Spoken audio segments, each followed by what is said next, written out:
As Nações Unidas declararam 2013 o Ano Internacional da Quinoa, um grão altamente nutritivo, capaz de combater a desnutrição. Peru e Bolívia são os campeões da produção de quinoa. Canadá, China, Dinamarca, Itália, Índia, Quênia, Marrocos e Holanda também estão produzindo. A ONU espera popularizar o alimento como ponte para combater a fome e estímulo à biodiversidade.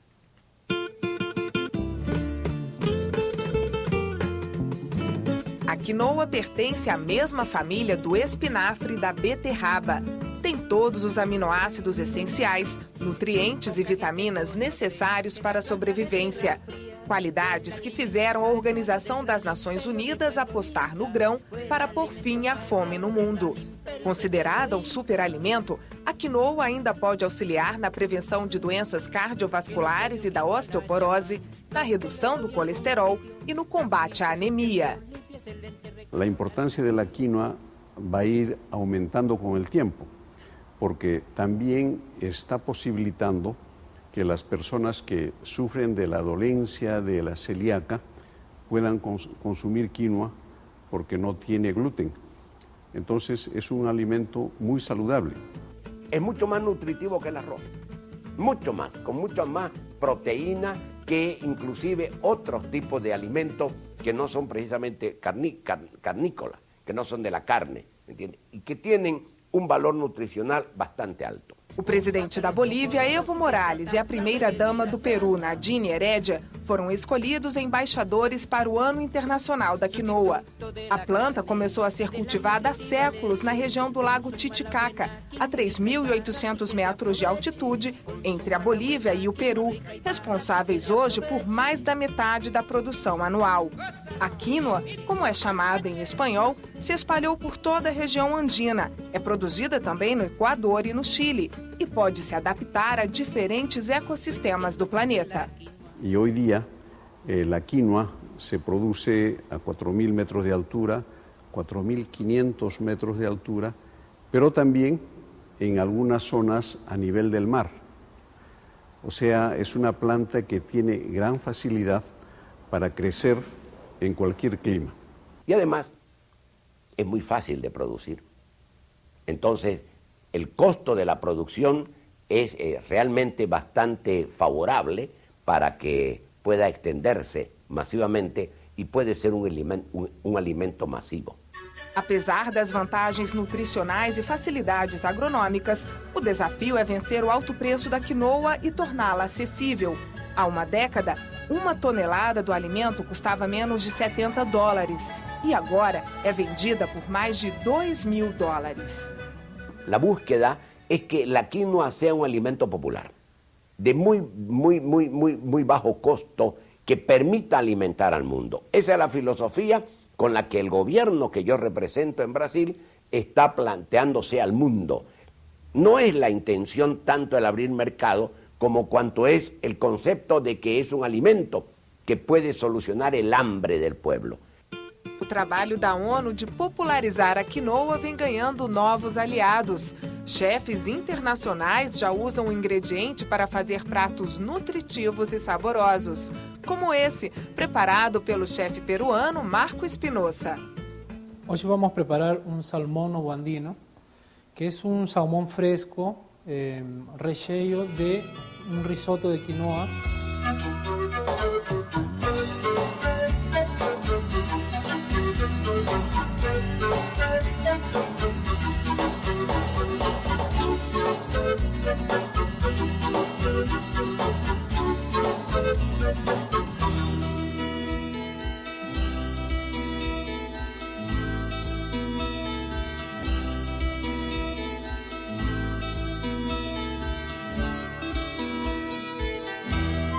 Isso é o salmão novo andino, fácil de fazer e muito nutritivo.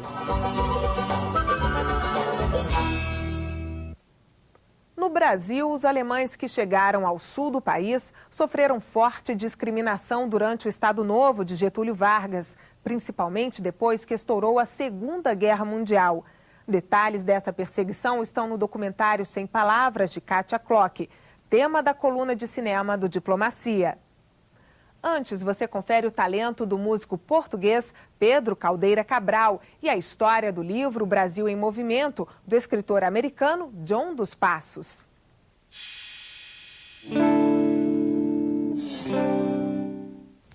Olá, o escritor e jornalista americano John dos Passos esteve no Brasil em 3 ocasiões, 1948, 1958 e 1962. Nestas visitas, acompanhou um momento decisivo de nossa história, quando, paulatinamente, o país fazia a transição de sociedade agrária para uma sociedade urbana. Havia no ar uma grande perspectiva de futuro, e este é o clima que sobressai no livro O Brasil em Movimento, publicado pela Benvirá, onde John dos Passos, com largo conhecimento histórico, olha o Brasil de maneira otimista e preenche de esperanças. O escritor conviveu com personalidades como Juscelino Kubitschek, Carlos Lacerda e Bernardo Sayão, homens visionários que sonhavam com um país modernizado, além de cultuarem certa antipatia pelo comunismo. Este pensamento casava perfeitamente com a ideologia de eleição do descendente de portugueses John dos Passos. Com todos esses jogos de simpatia, John terminou por escrever um livro bem real, onde descreve ambientes insalubres, como as minas de ferro das Gerais e a Amazônia, mas também um mundo que segue na direção do futuro, Brasília e as novas fronteiras agrícolas de Goiás. Ao final da leitura de O Brasil em Movimento, fica uma certeza: seu autor, John dos Passos, se dividiu entre a necessidade de preservação da cultura arcaica brasileira e a urgência precisa com que o país criava novos valores. E esta contradição é que faz o texto ainda moderno, pois antecipa os dilemas que até hoje inquietam nossas almas. Até nosso próximo encontro.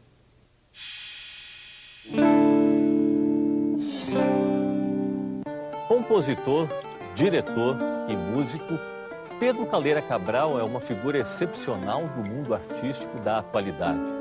Alcançou um notável nível de técnica, expressividade e virtuosismo no violão, seu principal instrumento.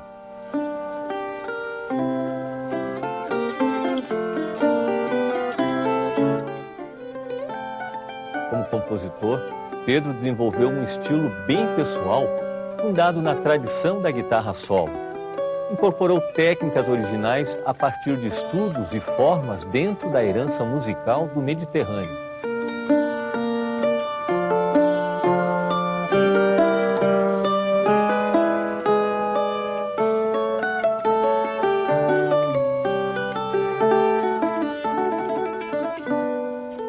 Pedro Caldeira Cabral nasceu em dezembro de 1950 em Lisboa, em uma família com uma forte cultura musical.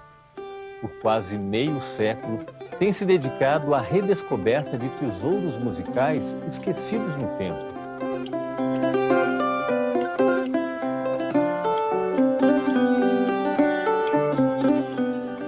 As pesquisas ajudaram a resgatar paisagens musicais, expandindo o repertório solo da guitarra portuguesa.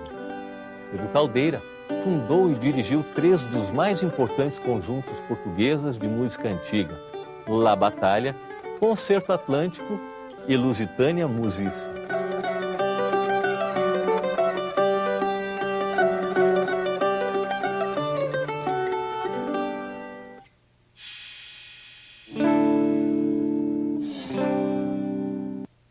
O documentário Sem Palavras, nosso filme de hoje, resgata um lado pouco conhecido do Estado Novo, a ditadura implantada no Brasil por Getúlio Vargas, de 1937 a 1945.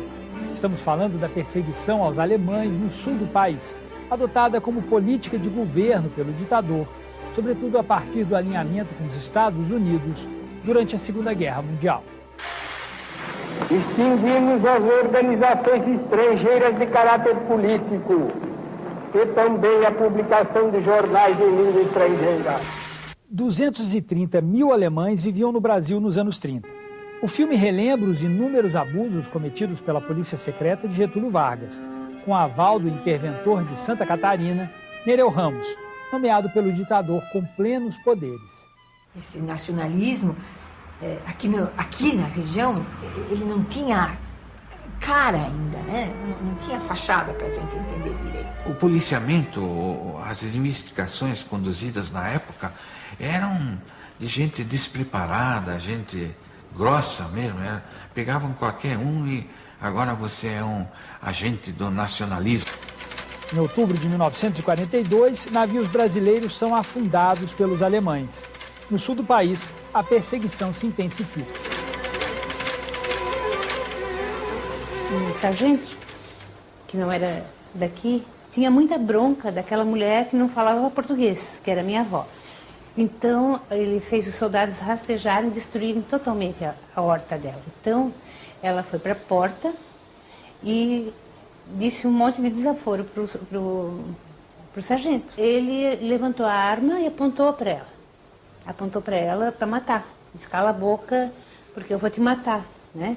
E aí ela rasgou o vestido e disse para ele atirar se ele fosse homem. O Führer morreu. Acabou a guerra. A notícia da morte de Hitler chega pelo rádio. Com o fim da guerra na Europa, em maio de 1945, o filme mostra o esforço dos imigrantes alemães para superar o trauma e reerguer sua cultura no sul do Brasil. Um processo que, de acordo com os depoimentos, levou vários anos. Lembro bem que quando terminou a guerra, a gente pensou, pronto, agora vai acabar toda essa história de não poder mais falar alemão, mas qual nada, piorou a situação. Houve comemorações aqui na cidade e os que eram aliados ao Partido Nazista ou qualquer coisa, simpatizantes, eles foram execrados aqui publicamente. Mas levou uns 5, 6, 7 anos até que o pessoal começou a criar novamente coragem de... Eu sou, no fim das contas, eu sou gente, não sou bicho, né? Então eu vou falar o que eu sei falar, né? Então o pessoal começou a viver. Antes só vivia assim, né? Escondidinho. As vanguardas literárias argentinas são para o país vizinho o que foi um movimento modernista para a arte no Brasil. Um pouco desse movimento cultural foi documentado em jornais, revistas de época, filmes, primeiras edições de livros e ilustrações apresentadas em diferentes partes do mundo desde 2010, quando a mostra foi vista pela primeira vez na Feira Literária de Frankfurt, na Alemanha. A exposição Vanguardas Literárias Argentinas, que está percorrendo o mundo e passou por Brasília recentemente, é o tema de hoje do Arte e Diplomacia.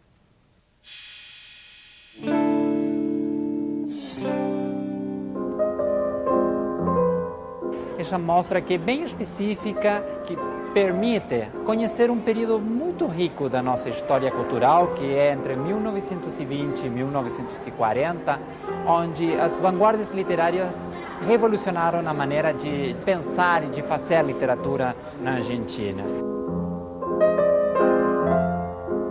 Essas vanguardas incluem nas artes visuais, nas artes plásticas, no cinema incluso, porque você sabe que nesse período o cinema e a fotografia já são inclusas nas artes visuais, né? Essa mostra pertence a uma coleção privada do embaixador argentino na Tunísia, que também ele é um experto em vanguardas literárias argentinas. Ele é o curador e a ideia de fazer esse diálogo entre revistas, livros, que não são muito comuns de ver expostos no museu, com artes plásticas, é uma ideia dele.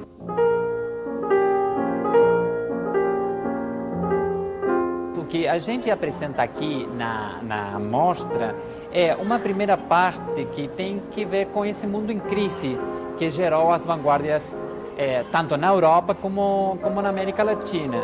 Se você dá um olhar bem detenido, você vai ver que aqueles artistas da Europa, Alemanha, França, fundamentalmente, influíam muito na maneira de fazer arte também de nossos vanguardistas. O pioneiro dos movimentos vanguardistas foi o Brasil. A gente agora sabe muito da Semana da Arte, mas naquele momento não existia um diálogo tão fluido. Então a ideia é apresentar esse rico período para os olhos brasileiros e mostrar o que estava acontecendo em Buenos Aires na década do 20, que até esse momento era uma cidade um pouco chata. Depois se transformou na grande capital cultural para os argentinos.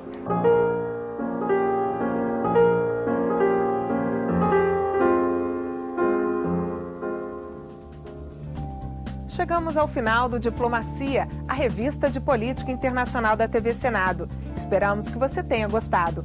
Se quiser rever ou copiar esse programa, acesse nosso portal na internet www.senado.leg.br/tv. Mande seus comentários pelo endereço eletrônico diplomaciatv@senado.leg.br. Se preferir, telefone para 0800 61 2211. A ligação é gratuita. Terminamos com mais imagens da Itália. Obrigada pela audiência.